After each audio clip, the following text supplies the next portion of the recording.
नमस्कार, अपूर्वास किचन में आपका स्वागत है। आज मैं आप लोगों के साथ एक काढ़ा की रेसिपी शेयर करने वाली हूँ। यह काढ़ा हमें सर्दी और ज़ुकाम से तो बचाता ही है, साथ ही यह हमारी इम्यूनिटी को बेहतर बनाए रखने में मदद करता है। आइए इस रेसिपी को बनाना शुरू करते हैं। सबसे पहले एक बर्तन में 2 ग्लास पानी लेना है। अब हम इसमें गिलोय देंगे।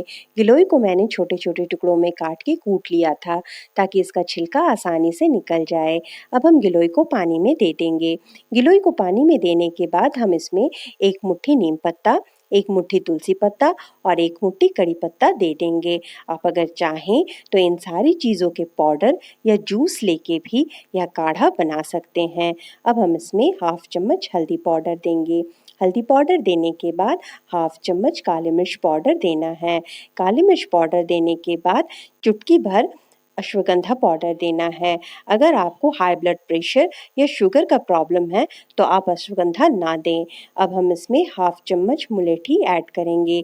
मुलेठी पाउडर देने के बाद अब हम इसमें दालचीनी और लौंग पाउडर देंगे। इन सारी चीज़ों को अच्छे से मिक्स कर लेने के बाद हम काढ़ा को मीडियम टू लो फ्लेम में तैयार कर लेंगे।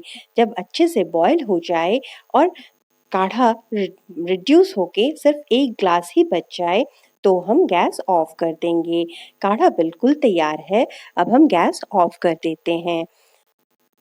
अपने इम्यूनिटी को बनाए रखने के लिए मेरे इस रेसिपी को ज़रूर ट्राई करें। आपको मेरी रेसिपीज़ कैसी लग रही हैं, ये मुझे कमेंट करके ज़रूर बताएं। अगर आपको मेरी रेसिपीज़ पसंद आ रही हैं, तो मेरे चैनल को लाइक, शेयर और सब्सक्राइब ज़रूर करें। Thank you.